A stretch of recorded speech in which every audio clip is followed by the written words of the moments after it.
the news saying Obama's for big government. Any criticism is racist. He is now like Hitler. No one can criticize him. I mean, I have never seen anything like this, Webster. I am absolutely on the edge of my seat. Do you concur that we are entering the vortex? I would not want to be premature with that, but certainly entering it. I think what we've got is the politics of Weimar Germany. In other words, Germany between 1920 and 1930. And you can hear all the references going back to this. Each side is accusing each other of essentially being the National Socialists or the Nazis. I would call this a mass strike of the American people against genocidal Wall Street austerity. Obama is the bringer of Wall Street genocidal austerity, budget cuts, gouging of Medicare.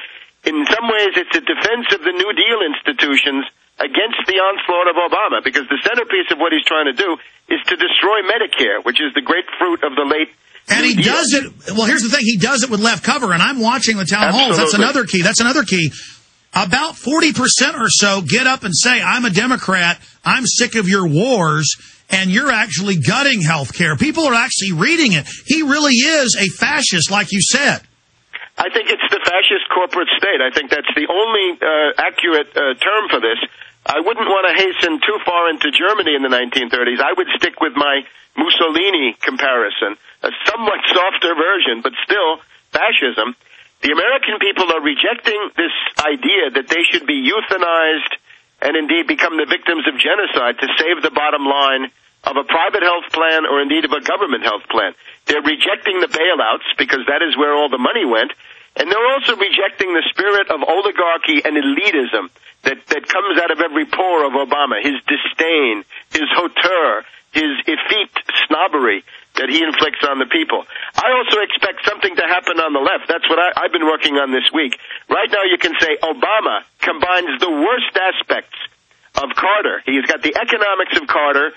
He's got the lost war of LBJ, of Lyndon B. Johnson. That would be Vietnam, today Afghanistan, and Nixon with this stuff about indefinite detention, state secrets. That's right. Now, exactly, Webster. You said he was going to have enemy lists. You said he was going to release tattletale squads, and I saw the preparation, but you think, this is America. You know, even Alex Jones has trouble manifesting, seeing it, manifest. It's kind of like Native Americans when they first saw sailing ships, couldn't even register them because they never had any context.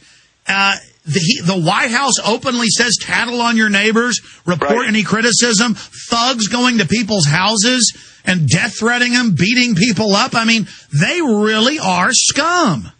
Now, this week, I think, is going to be critical for the emergence of some kind of opposition to Obama's left, if you will.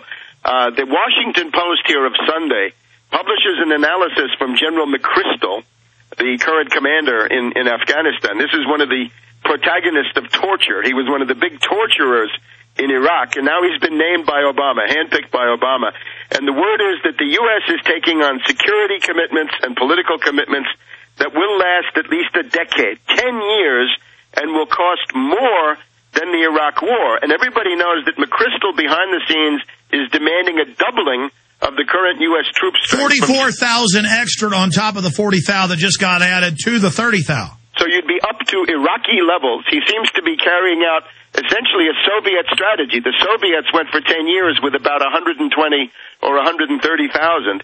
I expect that the peace movement has essentially been AWOL, right? They've been, hiding because their foundation because funders, they were bought and paid for by the Ford and Rockefeller and Annenberg, from the beginning. So they're trying to be nice to Obama, but I think at a certain point the anti-war base is also going to come into the picture. So you'll have Obama under attack from different ideological directions. And I think probably the best we can hope for in this situation is gridlock.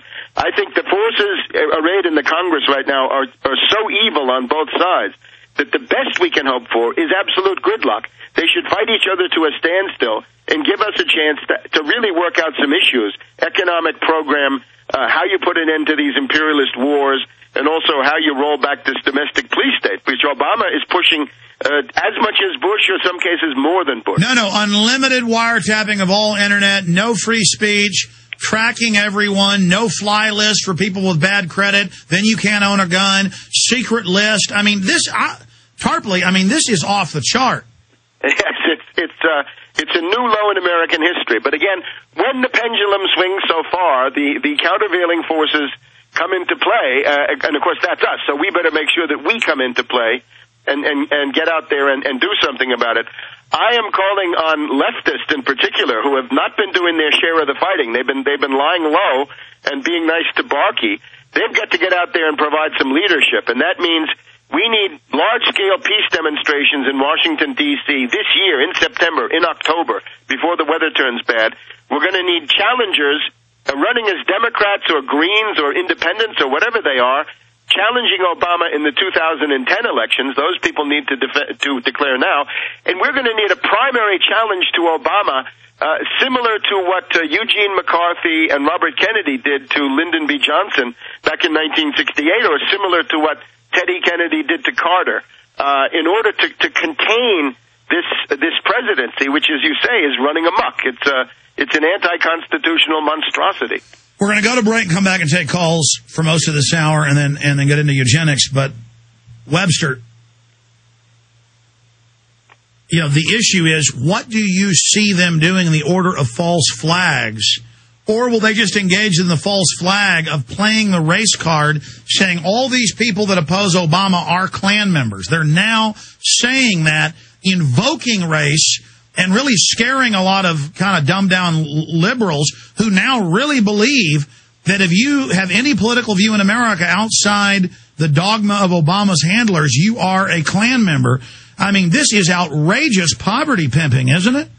It is, and it's of course, this is what Obama has done through his entire campaign. If you dared to criticize him, you would be labeled not by him directly, but by his minions, his myrmidons, his Axelrods and Favreaus and Ploufs, and these people. And now we've got the White House websites. We've got Organizing for America. We've got Fight the Smears.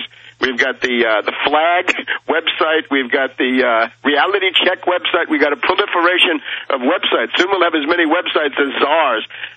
This is I would call this ideological terrorism. That's already terrorism. And of course, the door to false flag wide open with Obama now in difficulty. And remember, we're approaching the 9/11 point in Obama's first term. We are now where we were with Bush back in August of 2001. As a matter of fact, the anniversary of the Bin Laden determined to strike in U.S. CIA briefing was just a couple of days ago. So we are now in that geometry. So people who are looking at drills should continue to look. Well, that's the other issue, is they have the 9-month rule to have to stage some terror. So we're entering that quadrant the next 2 months, starting now.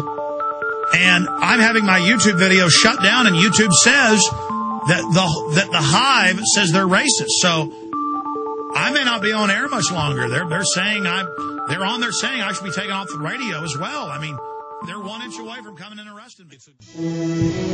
The New World Order beast is genetically modifying your food, mixing vegetables with animals, and now experimenting with viruses. Without a long-term food solution, you will have just 2 options: starve, surrender.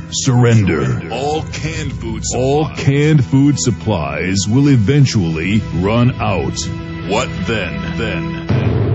Grow your own healthy food and feed your family forever. SurvivalistSeeds.com is now the nation's largest bulk heirloom seed company. And it's owned by a real patriot, Big John Lipscomb. You can now have an infinite amount of healthy vegetables like a watermelon, a bundle of carrots, or tomatoes for a little more than a penny each. SurvivalistSeeds.com. And now you can go into business with Big John at SurvivalistSeeds.com by becoming an affiliate. See his link at SurvivalistSeeds.com. We had several videos that were chain reactioning Saturday.